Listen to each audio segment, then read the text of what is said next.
सभी को नमस्कार।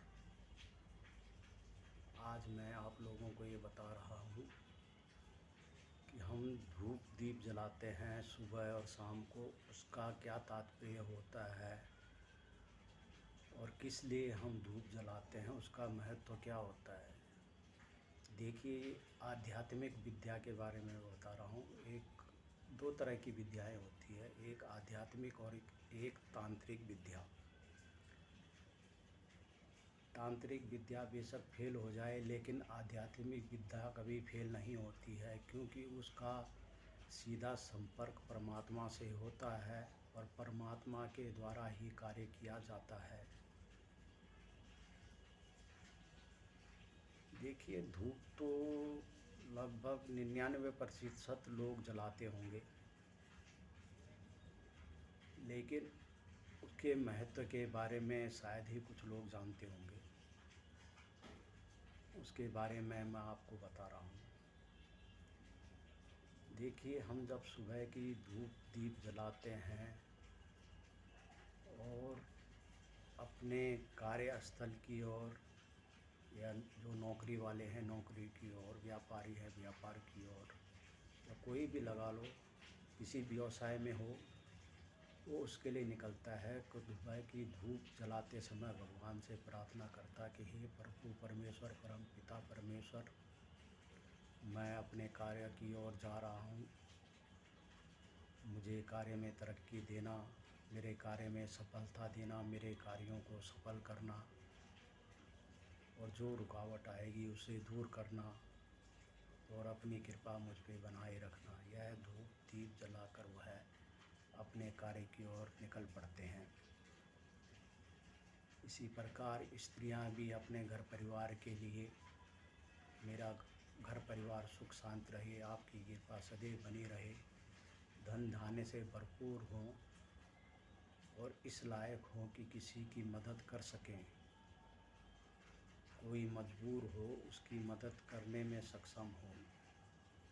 यह तो प्रातः काल का नियम है, और साय काल का जो नियम है वह है कि हे परमात्मा, अगर पूरे दिन में मैंने भी, मुझसे अगर कोई गलत काम अनजाने में किसी का दिल दिखा हो, किसी को पीड़ा पहुंची हो, मेरी वजह से किसी को परेशानी हुई हो, उसके लिए मैं क्षमा मांगता हूं, और जो सकुशल मैं अपने घर को पहुंचा हूं उसके लिए आपका कोटि कोटि धन्यवाद। यह प्रक्रियाएं होती है सुबह और शाम की धूप जलाने की। और जो भक्तजन होते हैं वो इसके अलावा एक धूप और जलाते हैं रात को सोते समय। वह इसलिए क्योंकि रात के समय पे हमारा शरीर तो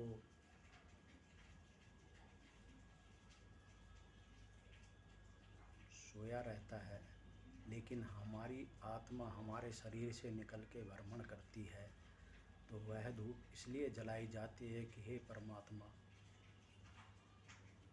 अगर हमारी आत्मा के रास्ते में कोई रुकावट हो तो उसे दूर करना। क्योंकि कई परिस्थितियां होती है कि आत्मा शरीर से निकलने के बाद कहीं अगर फंस जाए। ये आध्यात्मिक विद्याएं हैं, आध्यात्मिक पद्धति है, इसको हर कोई नहीं समझ सकता है। जो इसमें एक बार घुसेगा, लाइन पकड़ेगा, तो वह इस प्रक्रिया को समझ पाएगा, वरना ये सुनने में बहुत अजीब लगती है, लेकिन सत्य है। ये सत्य को हम नकार नहीं सकते हैं। आध्यात्मिक जो पद्धति होती है उसका कांटेक्ट सीधे परमात्मा से होता है, परमात्मा से उसका लिंक होता है, और परमात्मा को साक्षी मान के ही सब कार्य किया जाता है, और देखा जाता है कि हमारा भाव किस प्रकार है, उसी भाव के आधार पे हमें फल मिलता है। जिस प्रकार अगर व्यवसाय में किसी के यहाँ कोई आदमी निस्वार्थ पूरी ईमानदारी मेहनत से कार्य करता है, तो मालिक भी उसकी तरफ आकर्षित होता है, उसकी पदोन्नति करता है, क्योंकि उसे पता है यह ईमानदार है, ईमानदार मुझे मिलेगा नहीं। लेकिन इसके विपरीत उसी प्रकार परमात्मा का भी यही नियम है। जो परमात्मा के चरणों में समर्पित होता है, परमात्मा भी उसकी तरफ आकर्षित होता है और उस पर अपना आशीर्वाद हमेशा बनाए रखता है। आध्यात्मिक जो पद्धति होती है, जो प्रक्रियाएं होती है, वो दिखती नहीं है, लेकिन इंटरनल प्रक्रियाएं होती है, उनका प्रभाव दिखता है। जब आप सुमिरन करेंगे तो आपको आत्मा से, मन से प्रभु के चरणों में समर्पित होंगे तो आपका उसका प्रभाव दिखेगा। आपको दिखेगा कि पहले मैं पूजा करता था,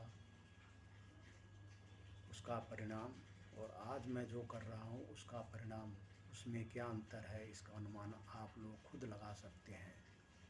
आज के लिए बस इतना ही। जय माँ भगवती। सब पे अपनी कृपा बनाए रखना।